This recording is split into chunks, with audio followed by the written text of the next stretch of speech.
JR, let's do this for hour number 2. The Olympics are upon us. The opening ceremony in the rain in Paris, France today. I just had a thought. And this is a conversation. I want to get people involved. I do want people to chime in if you're listening when it comes to the Olympics. So I'm going to throw the number out early. We're going to get to as many people. And I really want you to think about this. 877-99 on Fox. Where do the Olympics fit in for you?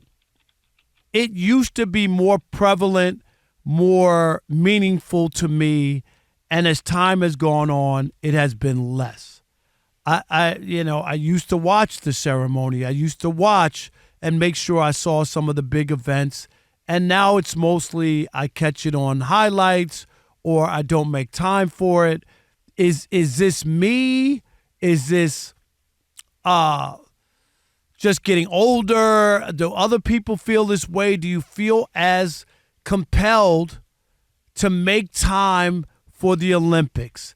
It used to be, for a lot of countries, a sense of patriotism and nationalism. And you were, this is our country and we beat that country and we're the best in the world. But I think it's a snooze fest. I don't think that it's nearly as compelling or as interesting to me as it used to be. And I could be in the minority. But I would love to hear, JR, where you are on this, and is this must-see TV for you? Oh, it's still must-see TV for me, but it's not the same as when I was 10, right? In 84, Mary Lou Retton, no social media. This Olympics was the centerpiece of sports at that time. It only happens every 4 years, and you now – close to 60 years of age, of course it's not going to be the same. And covering sports left and right for the last 30 years, it's changed, right? There's social media. You can see clips of these people. They're not the same strangers that you see anymore when you get to Olympics. There's still a lot of people that you just discover when you get to Olympics. Great stories. I think it has the same effect. It's just that we're a bit older. And as an older person, it doesn't move me the same way it did when it was young, but it doesn't mean that it's lost its luster or anything, because you got great stories all the time coming out of the Olympics, people that are going to become future stars. America has great stories coming out the Olympics. We want to see Team USA. You want to see the handball player from Kazakhstan. I didn't want to see the Dream Team when they were beating everybody by 70 points. I mean, I didn't think that was compelling at all. I mean, we should have won like that. The only way that I would be interested in the men's USA basketball team is if they lost or they lost to some team they shouldn't lose to. I would be interested in that and say, they've done that. How in the world? No, I mean, that's more interesting to me than them beating up teams that they should is all I'm saying. I agree. So that part to me, the men's basketball, I expect them to win. I expect them to win a gold medal. I really do. The women's soccer, right? Haven't they won have they not lost or so? I mean, there's all they have. I don't think they've lost a couple times when they should have won. Soccer's very competitive. They went on a little run back near the 2000s, but they lost to Japan. They had some losses, but big also time loss in the Olympics and the World Cup. I also think that you have at one point. I remember NBC. You remember it used to be they used to have all kinds of.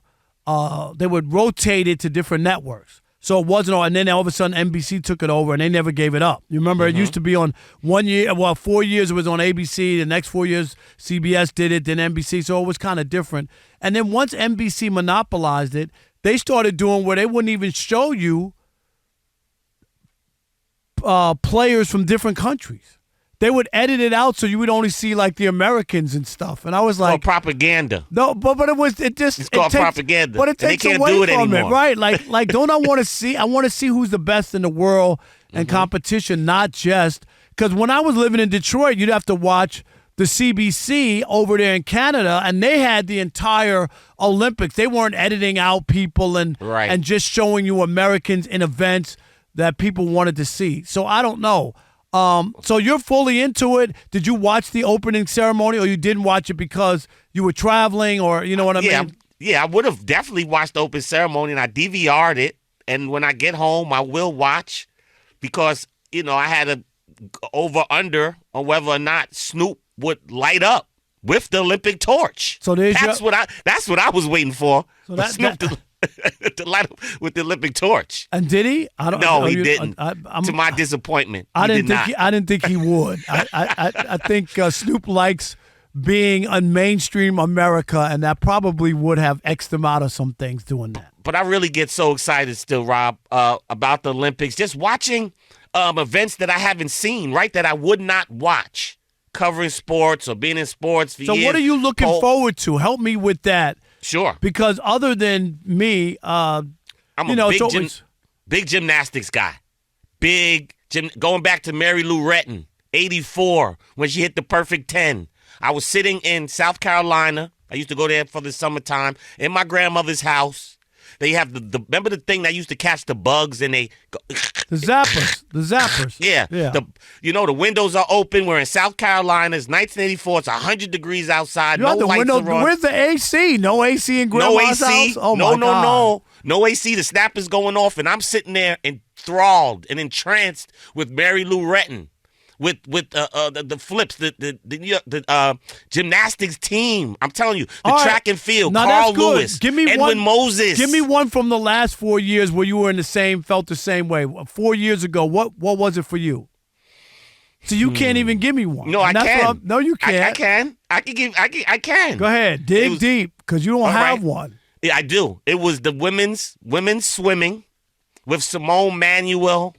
Being like the first black swimmer to get her medal, that was big. And Natalie Hines and those girls Olympic swimming. I always love the track and field, of course. I love the track and field. Remember USA going head up with Jamaica, the women, and USA coming out on top? Like, if I'm recalling it correctly 4 years ago. But no, it's not going to be the same nostalgia we had a year ago. Mark Spitz, Bruce Jenner. I get those. Those are memorable. How about the tone of the country? And this is another thing. We're very divided, this country. Mm-hmm. Let's just face it, politically and all kinds of stuff. Does that take away anything? I know the Olympics is supposed to be non-political, and you're not supposed to make any kind of statements, and it's supposed to just be about the athletics and nothing political. But what about that in the United States? Are we in a place where even a game like this, the Olympics, can't bring the country together? Like people don't feel as connected with each other, or am I missing it? Because I don't feel that. I think you're missing it a little bit, because how connected is America, right? America has more people from other countries living in America than any other country, probably. So there's always been in America since I was young. You have the people that came from Greece, whose parents came from Greece. They're rooting for the Greek team. But they're Americans. They also root for the Americans. The Jamaicans in America root for the Jamaican team when they're going against the Americans in track. But they also root for America if they're playing, right? It's the nationalism is still there. You have people in America whose parents were born in other countries who root against America. So it's kind of hard. It's a little different than being from a country where everybody's basically together. Americans never agree on anything, and that's the beauty of the country, in my opinion. So, yes, you'll have a Czechoslovakian from America rooting for the Czechoslovakian handball team. I get that, but I'm talking about just unity in the country, and where I think that it just feels fractured to me, and I just wonder, does that interfere with people feeling good about the red, white, and blue, and where we are as a nation? And that's what I'm asking. Hey, Patrick, I want to get Steve DeSager, Patrick, and Alex involved as well. And we want to hear from you too, 877-99 on Fox. Patrick, let's start with you. You're a young guy. Yes, sir. Where are you on the Olympics, and what does it do for you? Are you moved by it? Did you go out of your way to see the opening ceremony? Does it give you a sense of pride? So, when I got home from because I worked at another job this morning. When I got home, it was actually on in my house. So my mom had it on in the living room. She wasn't actively watching it. She was just background. It was pure background, just to have the TV on. I watched maybe a couple minutes because I was sitting on the couch after sitting down. I'm like, oh, what's going on? Oh, and I saw the boat thing a little bit. I was like, oh, that's kind of cool. But as far as like, is it like gotta see or as you said earlier, snoozeville? For me personally, it's more of a snoozeville for me. I mean, I like sports and all that stuff, but like just the Olympics never captivated me. All right, Steve DeSager, how about you? Steve's been covering for a long time, and Steve, you're more in my boat. I just feel like it doesn't have the same, and maybe it's just my age, so that's why I'm asking other people. I loved the opening ceremonies today, and I didn't expect to like it this much. But the finish of it was very emotional. And it was, France bit off a lot, and it turned out to be not more they can chew. They tried a lot with this, and it actually worked. They pulled it off. I can't believe it. At one point, they had the French soccer legend Zinedine Zidane passing the Olympic torch to Rafael Nadal, who's owned the French Open for so many years.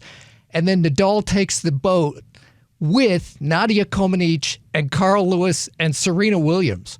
And so on this same River Seine that was used to have all the boats of the delegations, the various Olympic teams, over 200 countries in the Olympics going down the river, this 3.5 miles or so, a stadium was not used. And then when they finally had a sit-down part for the brief IOC speech at the end and that kind of thing, it was a makeshift stadium outside the Eiffel Tower with a stage down the middle that was shaped like the Eiffel Tower. And then at the end, Celine Dion actually singing at the Eiffel Tower. Right. Okay. So you still enjoy it, and today was tremendous. I am unapologetically a sports fan. I will never apologize for that, which means every year I watch the Wimbledon final, I watch the Olympics, World Cup, World Series, whatever. Okay. Alex, where are you? I know you're not the biggest sports fan, but the Olympics are bigger than just your average sports thing. I would say probably close to Steve level. I'm a sports fan. Right, Steve? Yes, just about the same. I have a little bit of a different take. I think the reason why, Rob, you might not be as fascinated with the Olympics and many people aren't is because back when those were so prominent, the world was a lot more distance from each other. So, for example, I think social media, internet, and etc. has brought us so close to the world, it's almost like we don't appreciate what it is anymore, where it was supposed to be people from all around the world coming together and competing at sports at the highest level possible. But in theory now, we see it almost every day sports. So it doesn't have the same effect. It just doesn't feel like it's as majestic. So, for example, we're in California, right? So we have Disneyland here. I've seen families when I'm there, they're literally in a winter wonderland. But to me, it's like, what time are we leaving? Because I have it every day, I just feel as the world concept, since it's gotten so much smaller, it's just not as majestic anymore. And it's probably a big reason why the World Cup seems to be kind of deflating as well. Because number one, we suck as the U.S., but it seems like everything's just too close now at our fingertips.